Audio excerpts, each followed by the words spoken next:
Hello दोस्तों नमस्कार आपण समस्त को आमर यूट्यूब चैनल दुलाल नाथ के स्वागत करूँ। आज गोटे नुआ रेसिपी देखा मुझा मोर माँ बनाऊन तो से रेसिपी है कदली फूल के केन्ता करी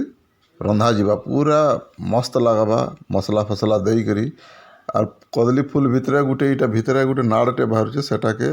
एंता बाहर करवार के पड़सी से नाड़ जदि रही जावा बेले चाबी नहीं हुए ना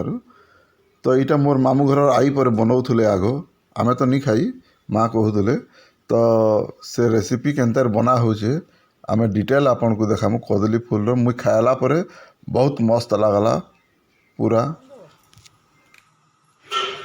आमर शेषदेव मेहर आज्ञा संगे दिने कथा होन होन कहली कि कदली फूल दुईटा आनबे बेले आज्ञा देखबे केन्ता बढ़िया रेसिपी हेसी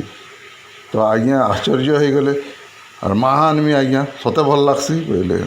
आनी देखुन तो देखमा दिने माँ के कहमा बोले तो तापर आज्ञा तो केन्नु बढ़िया जुगाड़िया लोकटे से पूरा भी केन्नु दुईटा कदली फूल धरी आनले सकाल सकाल आरिटा देले बनौन आज्ञा बोलिकी तो बनाला परे ताहाकू भी तुम टिके देमा हो एकला खाएला तो नहीं हुए तो से आनीचन जेहेतु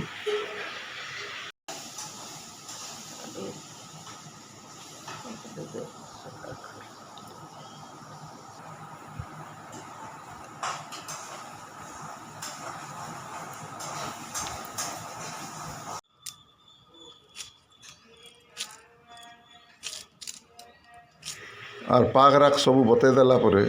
मोर सहधर्मिणी केन्ता कर रांधले याक के देखुन फेरी मेहर आज्ञा के भी पचरामा जे केन्ता लागला बोलिकी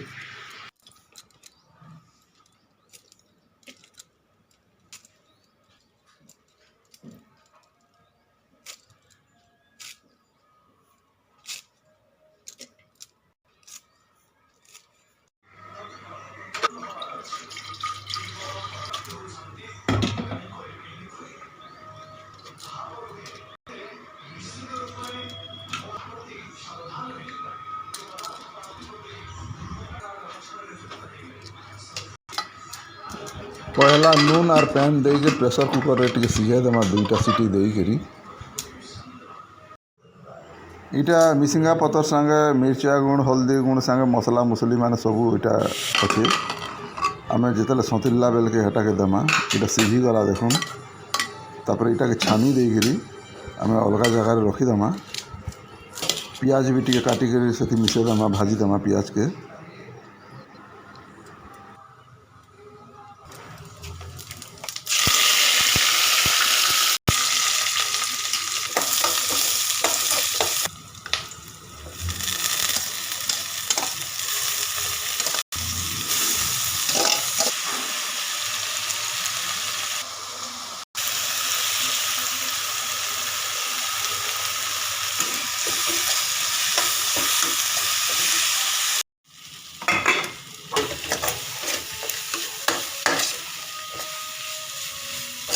इटा कम्प्लीट हो गला परे पेरी फेरी मसला आउ मैगी मसला टी तार ऊपर झिटी देले तार टेस्टा चतुर्गुण बढ़ी जावा और सेटा के गरम गरम कंसा थाली थी बाड़ी करी आराम से खायाले मस्त लगला।